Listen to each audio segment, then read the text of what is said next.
Hi friends, ಏನು ಬೆಳಗ್ಗೆದ್ದು ಕೆಲಸ ಮಾಡ್ತಿದ್ದಾಳೆ ಅಂತ ಯೋಚನೆ ಮಾಡ್ತಾಯಿದ್ದೀರಾ?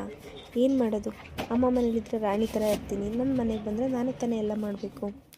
ಎದ್ದು ಗಿಡಕ್ಕೆ ನೀರು ಹಾಕಿ ಹಾಗೆ ಹೊಸಲು ತೊಳೆದು ರಂಗೋಲಿ ಬಿಡೋಣ ಅಂದ್ಕೊಂಡು ಈ ಮನೆಗೆ ಬಂದು 1 ವೀಕ್ ಆಗಿತ್ತು. ಯಾಕಂದರೆ ಕೆಲಸ ಇದ್ದಾಗ ಮಾತ್ರ ಈ ಮನೆಗೆ ಬರ್ತೀನಿ, ಕೆಲಸ ಇಲ್ದಾಗ ಅಮ್ಮ ಮನೆಯಲ್ಲೇ ಇರ್ತೀನಿ ಅಪ್ಪನ ನೋಡಿಕೊಂಡು.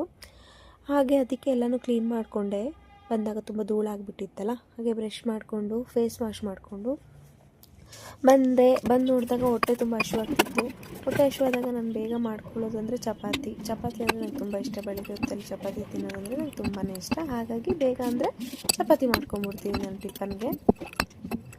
ನಾನು ಒಬ್ಬಳೇ ಇದ್ದಾಗ ಎಲ್ಲನೂ ಮಾಡ್ಕೊತೀನಿ, ನನಗೇನು ಬೇಕು ತಿನ್ನೋಕ್ಕೆ ಅಂತ. ಅಮ್ಮ ಮನೆಗೆ ಹೋದರೆ ಮಾತ್ರ ತುಂಬ ಸೋಂಬೇರಿ ಆಗಿಬಿಡ್ತೀನಿ. ನಮ್ಮಮ್ಮ ಯಾವಾಗಲೂ ಬೈತಾ ಇರುತ್ತೆ, ಇಲ್ಲಿ ಬಂದರೆ ಮಾತ್ರ ಸೋಂಬೇರಿ ಆಗು, ಅಲ್ಲೋದ್ರೆ ಎಲ್ಲ ಮಾಡ್ಕೊತೀನಿ ನೀನೇ ಅಂತ. ಬಟ್ ಅಮ್ಮ ಮನೆಗೆ ಹೋದಾಗ ಸ್ವಲ್ಪ ರೆಸ್ಟ್ ಮಾಡಬೇಕಲ್ವ ಫ್ರೆಂಡ್ಸ್. ಅದಕ್ಕೆ ಇದು ನನ್ನ ಮಾರ್ನಿಂಗ್ ಟಿಫನ್ ತಿನ್ಕೊಂಡು ಸ್ನಾನ ಮಾಡ್ಕೊಂಡು ಆಚೆ ಬಂದರೆ ಪಾಪು ಬಂದಿತ್ತು.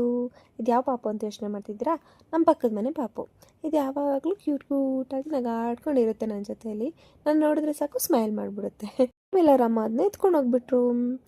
ಆಮೇಲೆ ನನಗೆ ತುಂಬ ಥಂಡಿ ಇತ್ತು ತಲೆ ಅಂತ ಹೇಳ್ಬಿಟ್ಟು ಒಣಗಿಸ್ಕೊತಾ ಇದ್ದೆ ಬಿಸಿಲಲ್ಲಿ. ಬಿಸಿಲು ಅಲ್ಲಿ ಇರೋಕ್ಕೆ ಒಂಥರ ಚೆಂದ. ಒಳಗಿದ್ರೆ ತುಂಬ ಚಳಿ ಆಗ್ತಾ ಇರುತ್ತೆ, ಹೊರಗೆ ಬಂದರೆ ಬಿಸಿ ಆಗುತ್ತೆ. ಹಾಗಾಗಿ ಬಿಸಿಲಲ್ಲಿದೆ ಸ್ವಲ್ಪ ಹೊತ್ತು ಸ್ನಾನ ಮಾಡಿದ್ನಲ್ಲ ಅಂತ ಅಂದ್ಬಿಟ್ಟು ನಾನಿವಾಗ ವರ್ಕ್ಗೆ ಹೊರಟೆ. ನಾನು ಬಂದಿದ್ದು ಈ ಜಾಗಕ್ಕೆ. ಗಣೇಶನಿಗೆ ಕೈ ಮುಗಿದು ಒಳಗೆ ಹೊರಟ್ವಿ. ನಾವು ಮಾಡಿದ ಔಟ್ಲುಕ್ ಹೇಗಿತ್ತು? ಅವ್ರಿಗಂತೂ ತುಂಬಾ ಖುಷಿ ಆಯಿತು. ಮೇಕಪ್ ಆಗಲಿ, ಹೇರ್ ಸ್ಟೈಲ್ ಆಗಲಿ, ಅವ್ರಿಗೆ ಜುವೆಲ್ಸು ಸೆಟ್ ಆಗಿರಲಿಲ್ಲ.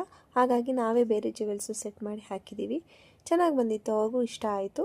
ಮತ್ತು ಫೋಟೋಗ್ರಾಫರ್ ಫೋಟೋ ತೆಗೆಯೋ ಸೈಡಲ್ಲಿ ನಾವು ಹೋಗಿದ್ದು ಹೊಟ್ಟೆ ಕಾವು ಅಂತಿತ್ತಲ್ಲ, ಊಟ ಮಾಡೋಕ್ಕೆ.